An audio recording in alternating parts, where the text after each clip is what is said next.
Hey everybody, and welcome back to the channel. Welcome back to some more Warpforge, and we've got Omisos today that we're going to be covering. It was the warlord that people were least excited about, and it is the starter warlord, so we definitely want to pay some attention to what everyone's going to start out with and what would be a recommended build. And big shout out to Lupercal, who is a Warpforge player in the Discord. I think they said they got to 3,300 with their list of Omisos, and this is definitely, I would say, pretty heavily influenced by what they were building. And it really caught my eye because it's a little less oriented around the kind of all-in drone synergy. And I think Omisos actually really benefits from this kind of incremental advantage and maybe not necessarily going all in on drones. Maybe that's still the best thing to be doing, as I kind of said in my Enva video. But I am really interested in just trying something that's a little bit more tempo, aggro, has some pieces that maybe I haven't even tried, has a couple of cards I believe that I haven't even tried. So excited to bring that to you today. And thank you so much, as always, for supporting the channel, however you do it. We've got lots of exciting stuff in April. Even though I've been busy, I'm really trying to make sure I'm getting at least a couple videos out to y'all. And as of my recording, we're actually getting all three Tau builds out to you guys this week. So, we're going to keep on trucking, and the motivation is high, and just appreciate everyone tuning in. So let's get into it. And I would be interested to hear in the comments what's been working for you for Omisos. Obviously, this being the entry-level Tau leader, I think a lot of people have probably played the most with Omisos. And it's interesting in the sense that, yes, he's obviously making drones and things of that nature, but you don't necessarily have to go for an all-in drone strat. So we're going to take a look at this deck list, and I think that there are many different iterations of this, and I think that's what's also going to be so powerful about the Tau in metas moving forward, is you can pick and choose different drones that make better sense on board, different stratagems that are more powerful into a slower meta, into a faster meta. So I think the Tau are just going to have a bit of that ability to be flexible and adaptable, and that's just going to benefit them even when and if we're going to see more nerfs, next month. So what are we working with? For the greater good, kind of just non to include, obviously makes sense if you're going for a wider board, which pretty much any deck that's going to be running drones, you're going to be doing that. So no brainer there. Pathfinders, I just continue to love this card.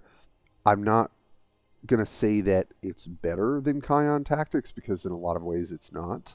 But I do think for a more tempo-focused deck, and I kind of said the same thing for my Shadow Sun Suits build, I just really, really love Pathfinder, and I've found it to be such an excellent kind of gluey card for the early game and mid game.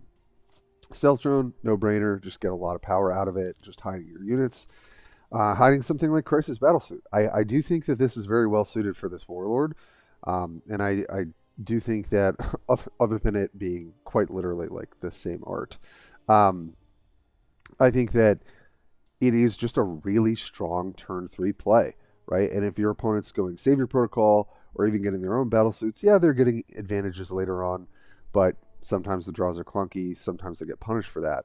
And playing Crisis Battlesuit on 3 is a really great way to be a bit more punishing. Dark Strider does a ton of work in this kind of build in particular. Maybe I should be finding more space for it in my Enva deck, but I just found that it kind of lends itself better to this sort of strategy in this particular Warlord. DS8 turret, gone back and forth on whether I want 2 DS8s versus 1 Sniper Drone and vice versa. I think it just depends on what you're seeing, and I think this deck has a really decent way of protecting this support turret in a way I'm not exactly sure the other decks necessarily can. And so I do think that it also matches well into Enva, Drone, companion, good stuff. So I've been relatively happy just running that as a 2 of. Dispensation, enough said, excellent card. Sniper Drone, we're running a 1 of. We're not running Devilfish very importantly here. And I think if we were, we would want more Sniper Drones, right? Because Sniper Drones are going to benefit from flank, and DS8 turrets are not. So I haven't necessarily messed too much with this list. But Devilfish is something I might want to entertain for this list. And if you do, I would definitely recommend running some of the blast drones, potentially running some of the sniper drones as well. Storm of Fire, it feels like other players feel the same way that I do, so that's kind of validating. You just need this. You just need this card, whether it's a 1 of or a 2 of, and I think that can be flexible. It's just going to help you close out games in other situations where you wouldn't have because you don't have the card. So I think it is kind of a necessary evil for these sorts of decks. Vespid Stingwings still does great work. Throw it out on turn 3 if you don't have your Crisis Battlesuit, and it's still going to help you kind of keep the board clear. You know, even being able to take out pesky Grots, you know, in the Orc matchup, you know, being able to do that multiple times is pretty useful. So always performing pretty well. Same with Crisis Bodyguard. You know, as you might have noticed throughout these 3 videos, there are kind of these like stock staple Tau cards, and those are the ones that I would kind of advise you guys to build first. Honored Ethereal, and we do have the upgrade because sadly we did get a duplicate copy of the Honored Ethereal, but it looks kind of cool. So there's that. And this card is just such an overperformer. The fact that you can have turns, and I actually just played a Tyranid game where I was able to guarantee 3 Vanguard units when they had nothing on the board. It's how do you deal with that, right? So Honored Ethereal just offers a boatload of value. Relentless Fusillade. So this is not in Lupercal's list. I was looking through it and kind of thinking about what I preferred, what the metagame feels like I need to kind of answer in the metagame rather. And there's actually a little interaction I'll talk about here, but I still think you gotta run this card. It's not going to be great in every matchup, certainly. But even so, and let's go to the card that I would want to talk about it with Priority Target. You can mark the enemy warlord, and you keep that marker light up there, right? Same thing with Darkstrider, right? And so you can actually just hit their face for 4 when you Fusillade multiple times in the game if you keep that marker light up there, right? You can also do the same as happens when you get a marker drone, right? And I just think that Fusillade is generally kind of needed, and also you can enable it in this deck because you're running a priority target, and that does come from Lupercal's list. They're running 2 though, and I think it synergizes very well. So that's why I still think Fusillade is really great. And priority target is a card I haven't played with yet, and on paper it seems fine, right? I mean, you can get the same thing off of Darkstrider's ability, right, for 1 energy less, but obviously if he dies, then you don't get it. So I think it feels right to me so far to play 1 priority target with the current list I have. Maybe 2 is where you want to be if you kind of change the list around. But for now, this card has felt pretty solid at 1 copy in the list. And then we're going to go to a bunch of cards that are pretty standard. Stealth Battlesuit, just really stock, very, very good tempo-oriented card. Broadside Battlesuit, kind of the same thing, just a huge problem that they have to deal with and sink usually multiple attacks into. Stealth Shasu, I like it as a 1 of. I was thinking about running it as a 2 of, but I think that you want to keep the curve relatively low in this deck, right? You want to be kind of spamming your Warlord ability as much as makes sense. But Stealth Shasu still puts in quite a lot of work and gets you that stealth drone, you know, on turn 7 and after. So I still think having 1 copy is pretty nice.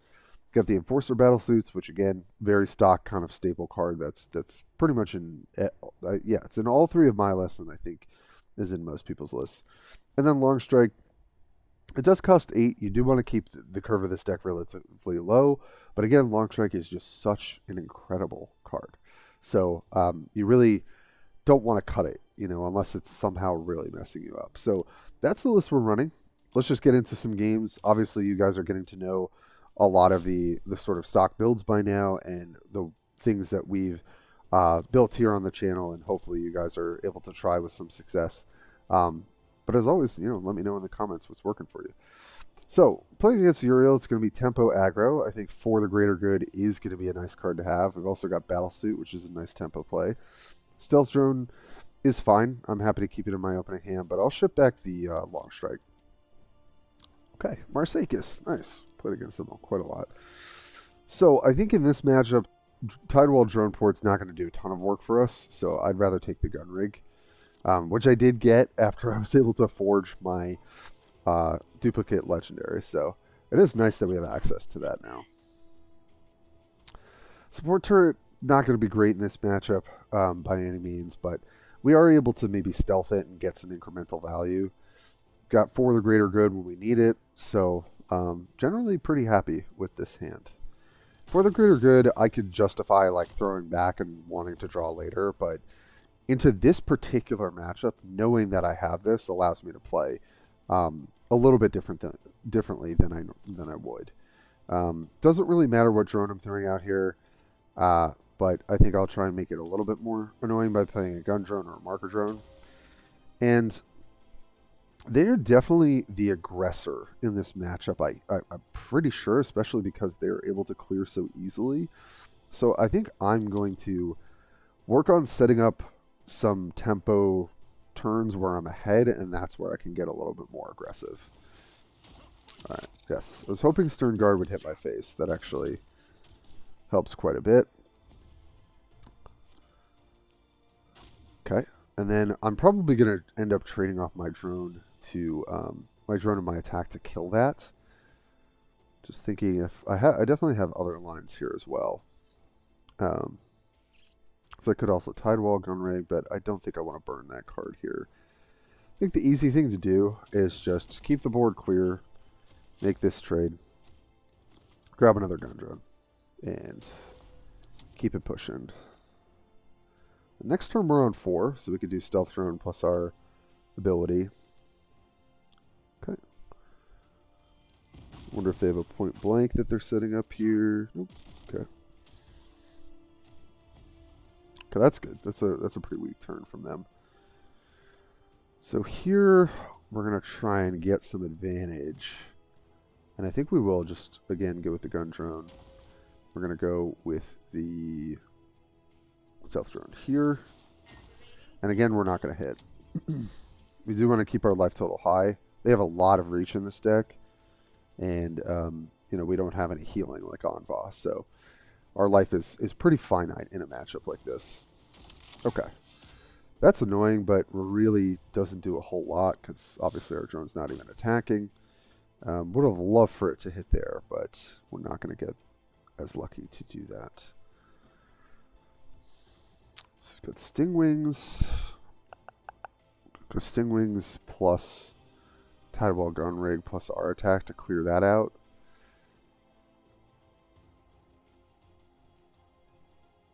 We've got a lot of options here. The other thing is I could just try and get the support turret online and play out maybe another gun turret, but I really don't want to take 5 to the face. And this is a pretty efficient line. Question is what drone am I getting and where do I want to place things?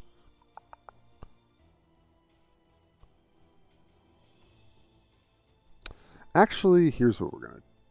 No, that's not going to allow me to keep it though. It's 4, 5. This would die. Okay, just going to commit to this line here. Just try and keep building up our board. Take another gun drone, just because they have to play to the board.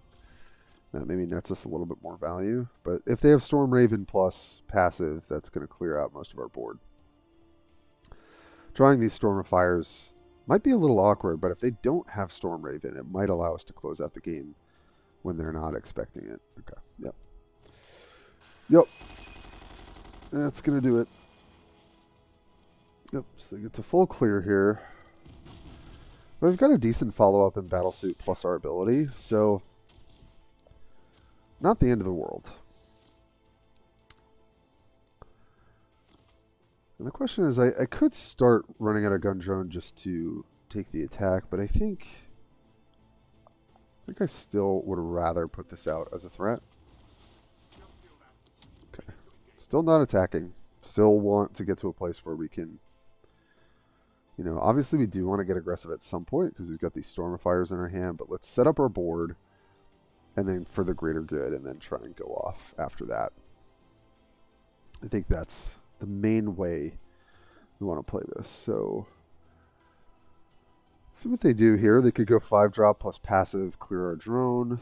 Nope, they're going face. Okay. Okay, that's a little hard for us to deal with. But not hard to deal with Long Strike. Could also Homing Beacon plus Storm of Fire to clear that out. But the other thing is I could just trade these two as well.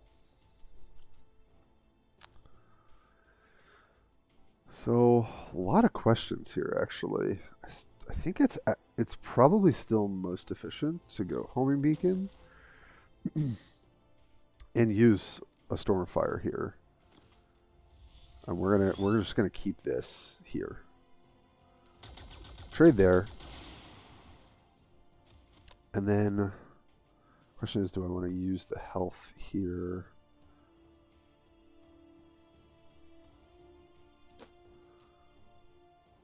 I think at this point, I mean, I definitely want to take the shield off. So I could get +2 on this exchange. That's probably worth it.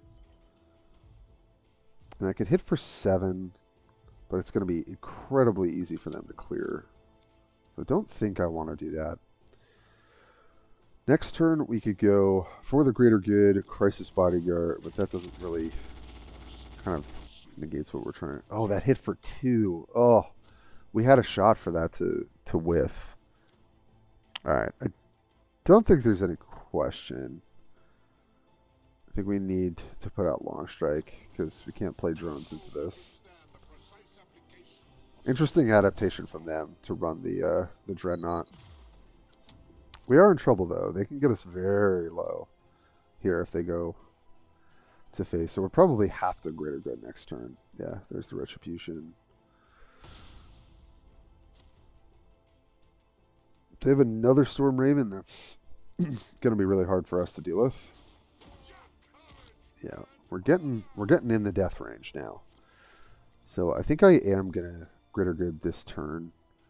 So we kind of just want to put out as many drones that can threaten as possible. And I guess the only way for us to do that is like that. It's 2, 4. Yeah, I mean, this is going to be really close, but I think this is correct. Take 1 damage here to try and poke down the Vanguard unit.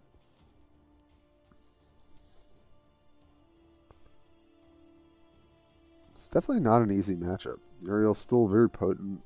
Aggro deck, obviously not nearly as potent as it used to be because of the 1 card. But I like the Dreadnought adaptation. I mean, I think that's probably needed in this meta currently. And you've got a lot of burn as well. I don't actually run the Chaplains. I run the... or rather, I don't run the Honor Guards. I run the Chaplain in my old list. But might have to revisit that. So it all depends on... Okay. Yeah, I don't love this because yeah, they're able to use some removal here. We're not going to get much advantage. The drawing 2 card. Yeah, this is pretty bad. Pretty bad for us.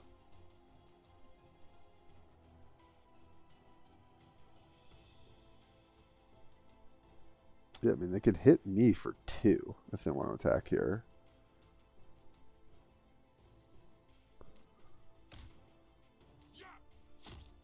Okay, well, that actually might give us closer to a shot here. 6, yeah, that's actually lethal because of that attack. Yeah, people will get better at not doing that because I think they won if they didn't do one of those attacks. Jeez. GG's Marsikis. But also, like, they're trying to close out the game. Like, I don't know what's in their hand. To me there, I think it's okay to maybe attack with your Warlord, but I probably wouldn't. If I can't clear the Honor Guard, it's going to be a lot harder, right? So, but, all right, let's just hop right back in. That was a really, really close game. And I think there are a lot of options, a lot of lines here. Okay, this matchup's going to be a little tough. Okay. So, got some good options in the 3-drop slot. I think Stingwings does a little bit more because it's a little bit more resilient. And Battlesuit's good, but could still kind of not get us too much advantage. I think I'm going to throw the Sniper Drone back. Okay. Because I'm more... Oh, Bacon Sweats. I've seen them in the Discord. Don't love the Stealth Drone here, but that's okay. Yep. So let's just... We're just going to run out the Gun Drone. And pass. Again, we're going to kind of like try and set up and then we'll start attacking. You can try and pressure Harken's life total so that they can't really attack you as effectively, but I don't really love that strategy because I think people have refined their Harken lists to kind of withstand, or just to really out aggro you. So, okay, that's a big guy. I was really hoping that we could hit over there. But we are not. So...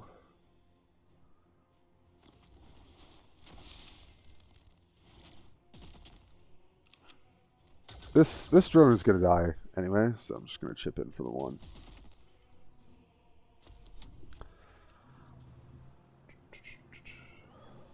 Right, stealth battlesuits might help us get in the driver's seat a little bit here. Yeah, so they're going to attack me, get the spread, get the pact, and then they can either trade or just pass. Oh, okay. Now they can trade. Oh. Oh, yeah, it's going to go up to 3. Yeah, no, that's a good play. All right, not much to see here. This is basically going to fully heal. I don't really think that there's much I can do about that. So I don't think there's really any point in me taking damage to try and keep it down. So it's just going to heal a lot, and if they can keep stacking... Okay. Yeah, that's pretty good. It is just kind of a straight 1-for-1, so it's not the worst for us tempo-wise. Yeah, this thing is a problem. not loving that. 5.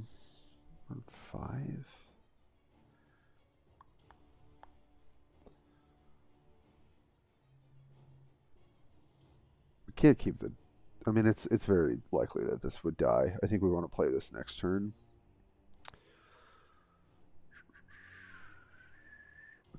We could go Gun Drone plus Dark Strider.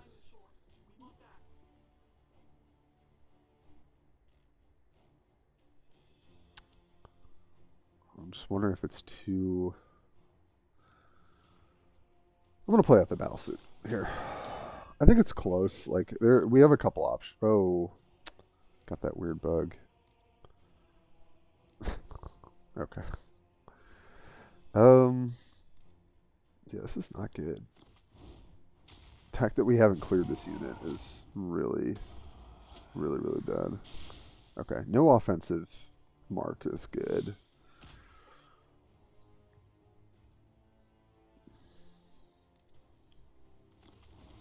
Okay. All right, here. Okay. Oh yeah, it's still doing that thing. All right, so we can actually just take this out really easily. And now claw back some tempo here.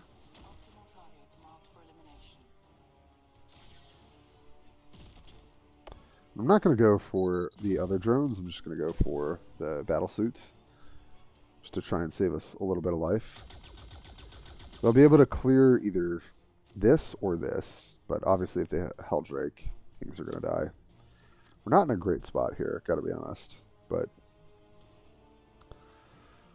we could have used our health, but I just don't think I want to do that whenever I can avoid it. Okay, so that's going to hit there. Yep. It's pretty good for them. Yeah. Yeah, another Pathfinder doesn't do it either. It's 3. It's a bad position to be in. Could play a... I don't love that either, though. Alright, I think we're just going to go like this. Just kind of make them have to trade here. But we're behind on life, and we don't have any Vanguards in our hand. Yeah, there's the Draconian. Yeah, this is not good. Okay, I was like, alright. Yeah, we're not going to be able to clear it. It's so bad. Or we can if we Storm of Fire. Jeez. I think we actually might have to. So, Storm of Fire. Yeah, I think we actually just have to use this as a removal spell. Or we're going to be in serious, serious trouble. I'm going to use this as a damage soak, and I think... just go this turret on the side. Don't have a lot of options right now. If we could draw another Vanguard battlesuit, that would be a huge help.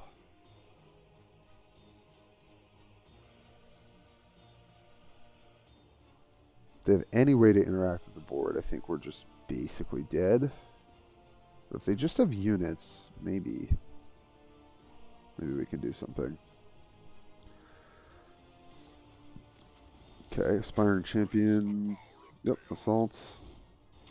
So going to get to hit us for 2. It's a lot better than 6, though. Okay. Yeah, don't really have an answer for that.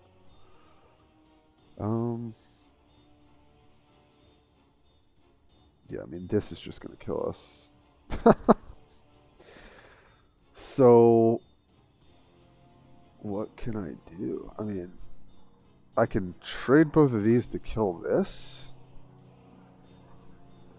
which I would have to not basically guaranteed die. So all they have to do is put one to 2 more marks and we're dead, right? So, yeah, I mean, this is pretty horrendous. Make a Vanguard, Guardy Drone. You could try and space out our units here. That's probably the best shot we have. This will get hit by the splash, but there's no way to guarantee stealthing. We could also do that. You know what? I'm going to stealth it because I think that's kind of our best shot. Maybe just trying to draw a Storm of Fire or something. If they have any flanker here, we're dead. So.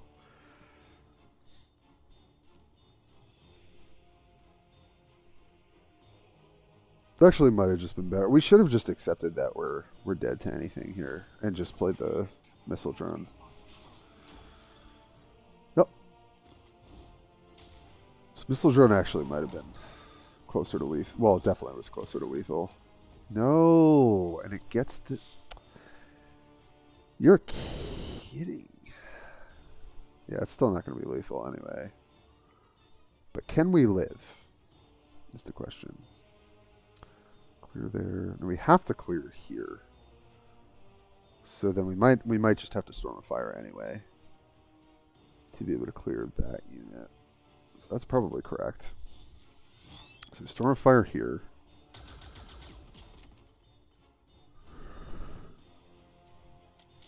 Hit there.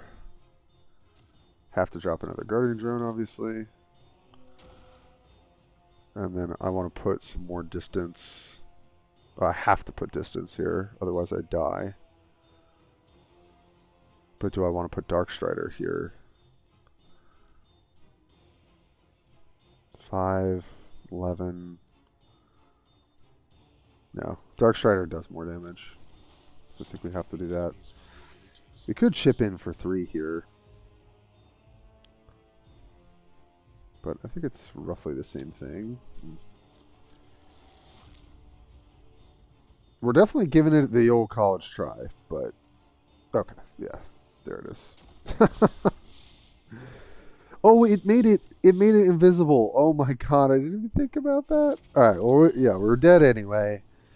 That we were pretty behind that whole game. Jeez, I was like, if we position and then we did, no, I had to play Shasu. That was the only way to not guaranteed die there. But they just needed off-flanker to take out the Vanguard unit.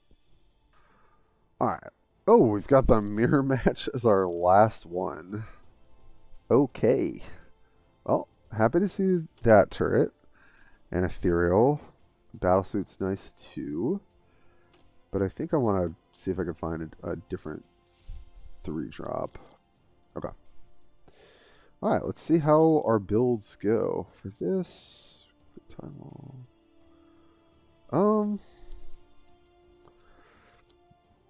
I guess drone port's probably going to be a little bit more helpful on a pivotal turn where we need a Guardian drone. Okay. It's so funny that I tried to Dark Strider. They're like, oh yeah, we can protect ourselves. Sure, everyone watching the video was screaming. Okay. We could just try and Pathfinder and be ahead on tempo. Personally, I like that because I don't think we're playing this on 4 or 6. Could also play the Tidewall Gunport, but I don't even need that because like he'll punch this, but then I can punch whatever else they play. So.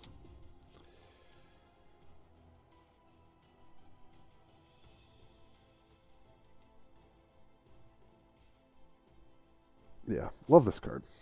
I've actually really taken to playing it as basically a Kion Tactics plus a body, in quite a few scenarios. And it, at least with this kind of deck, I think it feels really, really good.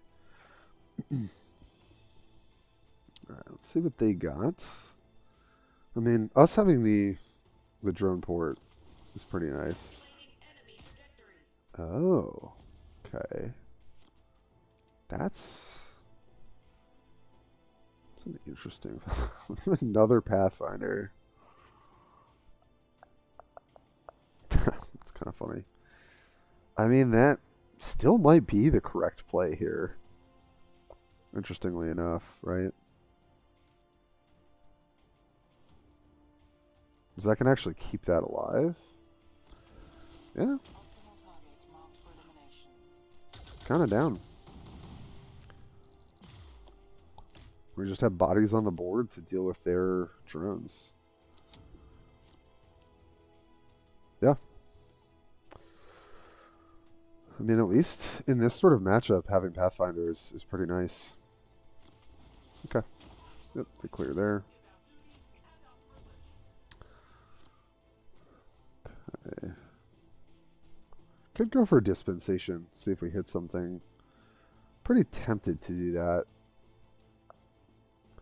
But the other thing is we can punch off this shield and then play Ethereal, and they still have to clear the Pathfinder. And maybe we Tidewall as well. That also feels like a really good sequence. So I think that's probably worth it.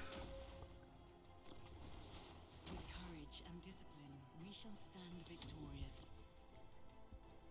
So we have a very good trade there. And this sort of ensures that it's hard to get to the ethereal, which I think is worthwhile.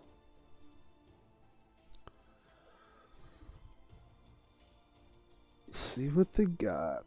I mean, if they can clear both the vanguards pretty easily, then that's annoying, but I still think it's going to be hard for them to get to ethereal.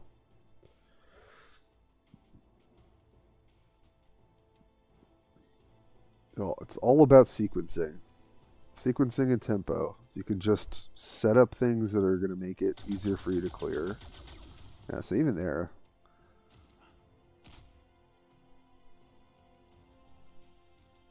I think I would have done the opposite so they didn't take 2 off the other one.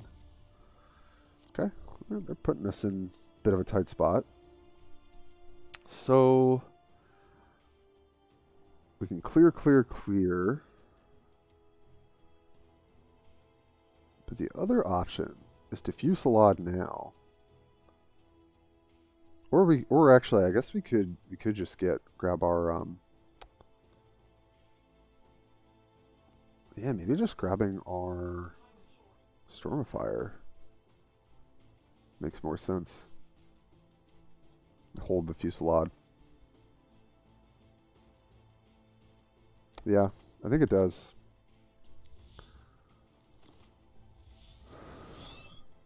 Because then we get to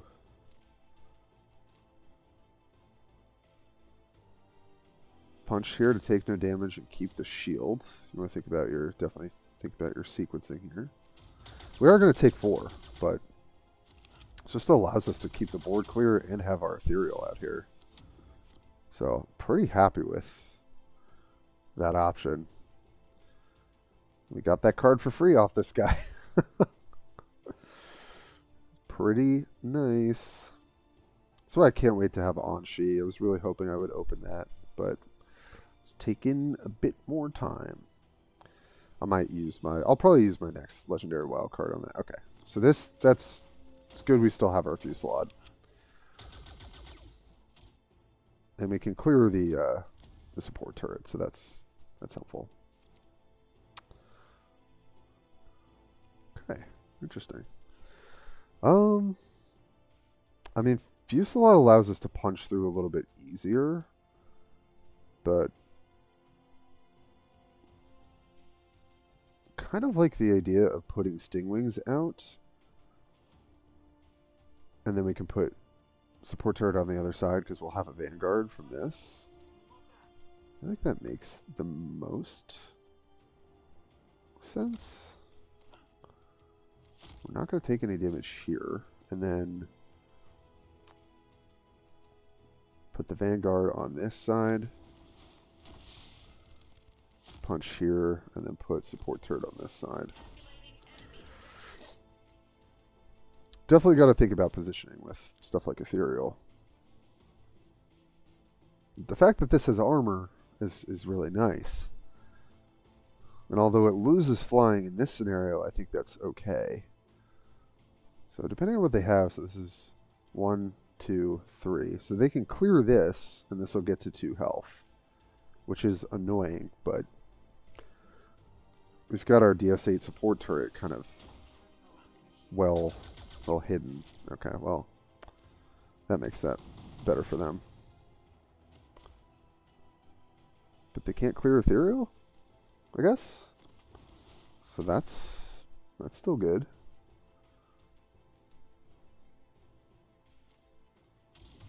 Okay. They're gonna take the damage there. Interesting. Okay, so easiest thing I think is to shield this and kill this. I think that's a really clear line, and then we can attack there, drop a guardian drone. Just keep giving them a hard time on this ethereal. I feel like that's a pretty nice way to play this. Could actually just drop this and give it armor. I actually don't hate that either. It's going to be hard for them to punch through, right? Unless they have long strike. With Long Strike, this is a worse play, though. So let's play around that. Okay, I was hoping we could find something. Yes, let's get the Stingwings. Keep making our board as annoying to kind of punch through as possible.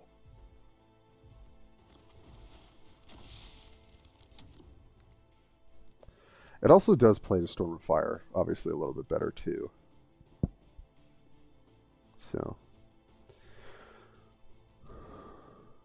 okay, no Long Strike. Question is, do we have lethal? Probably, right? +4 to everything. 6, 12. +6 is, yeah, that's way more than lethal. So we get double Storm of Fire. It's really dumb. Oh, man. This Honored Ethereal just sitting on board taunting them the whole game. And we just got, like, I mean, look at how much value we got off of, like, having Vanguard on, like, 1 to 2 units, like, the majority of the game, while deploying our DS8 turrets and things like that. That card is just so bonkers. All right. Closing thoughts, as always. Probably messed up stuff into the Harrken matchup, but also I think the fact that we just did not clear that 2-drop basically until, I don't know, what was it, 6 energy turn or 5 energy turn? Something really ludicrous. That's how you lose. So I think that the build feels pretty good. I've generally gone fairly positive. No shade to Shadow Sun, but I think this deck is just probably more consistent. But I really like the fact that we're not leaning so heavily into drones. Like, we're not playing Piranha, we're not playing Savior Protocol.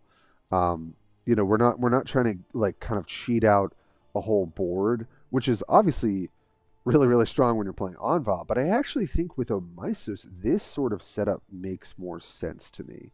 And I actually find that for my play style, I really like it and prefer it. And I'm sure there are numbers that could be adjusted. Like, I think you could entertain 2 priority target. The reason I'm not is because you've also got Storm of Fire to sort of help close the gap, and you've also got Dark Strider to do that. You've got even, like, chip damage from the support turrets if you can set them up. It sort of feels like necessary that, at least for me, and I feel like in mirror matchups, I want to have my Pathfinders, my stealth drones, Dark Strider, Dispensation, Storm of Fire, Vespa. Like, there's only so many slots you can kind of mess with. And Fusillade was also kind of just icing on the cake in I think 1 or 2 of those games. But I still think it's like a really important card, especially because you are aggressive. So it's almost like when you're playing Uriel and you're like, sure, I want to get value out of my Storm Raven, but also sometimes it is a 4 energy deal 2 damage to everything. And that burn damage or chip damage plus everything else makes a difference. So I think Fusillade is, I would still probably advocate that this needs to be in the build. You do want to be careful of how many stratagems you're playing versus, like, actual units you're putting on the board. But I think there are some kind of necessary evils until the meta shifts, and I think because of how much Tau there are, you probably have to fit 2 of these into your list. But I could see mixing up some of this, like maybe you don't need Stealth Shasu, but overall I feel like it's a good role player in decks like this. So I think, like, that's in question. The amount of sniper drones versus DS8 turrets is maybe a little bit in question. Other than that, I would probably just run this list, and if you had Anshi, you could entertain it. But I think Honored Ethereal is just so good, and it's 4 energy. It's just like, by 6 energy, usually people can find a way to deal with Anshi. It's still a pain in the butt, but and so maybe that deserves a slot. I don't have the card, so I'm not running Anshi, but I would encourage folks to go out and try a version of this. And if you've got most of this package, you can definitely shift some stuff around. I still think you're going to go out there and crush a lot of games, especially against the slower decks. It's going to be a little tougher into mid-range. You can also get out aggroed, as we saw by Harrken. and basically Uriel, aside from that basically last sequence. And I also played into Swarmlord, and we were in single digits against each other, and I did win, but it's very, very fine line. And again, you want to kind of think about like you need the setup more than your opponent does because that's how Tau play. So I would say don't be like always hitting with your Warlord either. I don't think that that's correct. I think you want to sequence things so that you can set things up. And even in that mirror match, right, I'm constantly thinking in those early turns, how do I stay ahead of the curve? How do I take advantage of the fact that I have an extra card, right? You need those advantages because it's not going to just give you a win by playing Tau. Now that a lot of people know how to play against them and are teching for them, so you really, really have to think a couple steps ahead, as any good strategy player would. So we'll cut it there, I think. Thanks so much, as always, for sticking with me, and I will catch you next time.